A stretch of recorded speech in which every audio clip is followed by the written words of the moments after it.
He was and is, without exception, the most popular television personality to ever work in Maine. After a 5-year stint with NBC Network, he blew back into Portland in 1987 and commenced immediately to charm us all. And we loved him for it. Right in the darn water. Some people just can't let go of the holiday season. That's where we come in. My name's Elliot, my partner's Pertel. Yes, it's the Channel 8 It's Too Late Christmas removal team. Coming. We hear you have a Christmas tree in there. We just want to talk. I don't usually go to these fancy golf tournaments. Actually, I'm more of a tin cup driving range sort of guy. But when they told me that President Bush was going to be here and that I could get an exclusive interview with him, I thought to myself, wow, this could be the break I've been waiting for. Oh, God. That won't help us. Shank. Head down, follow through. Now, if there's one sport that President Bush likes more than golf, it's horseshoes. Me too. I was a college champion.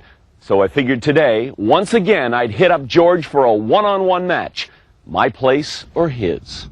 Of course, this isn't the first time I've approached George Bush. This horseshoe business started years ago, and I always get the same lame excuse. Well, I'd like to get the ground rules a little more clearly established. What ground rules? You gonna play me or not? Hard to tell. Hard to tell.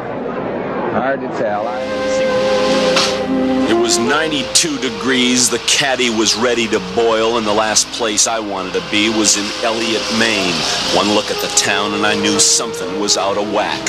Sure, they had all the right signs, Elliot Meat, Elliot Drug, Elliot Commons, but here's the rub, there's no one in town named Elliot. These are tough times in the TV business. There's always some young scud stud trying to take your job away. Me, well, just to be safe, I'm starting a new part-time backup job. That's right, I'm going into the lobster business.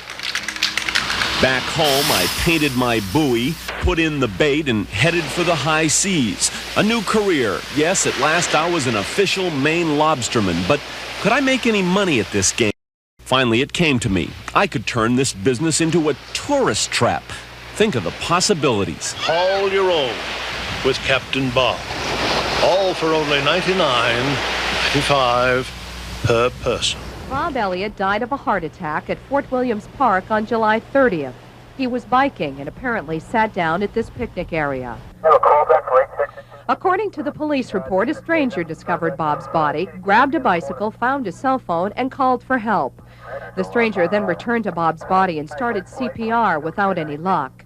The ambulance came, and not long after, Bob was pronounced dead of a heart attack. Back at City Hall, they tried to buy me out of town with an honorary citizenship. Be it resolved that on this 23rd day of June 1988, the Board of Selectmen would like to make Robert Edward Elliot an honorary citizen of the town of Elliot, Maine for his exemplary services to the town. Congratulations. Real touching, but I wasn't buying it. I can't solve this case now. We're at the end of the show, but I'll come back. And when I do, I'll find out who took the Elliots out of Elliot, Maine.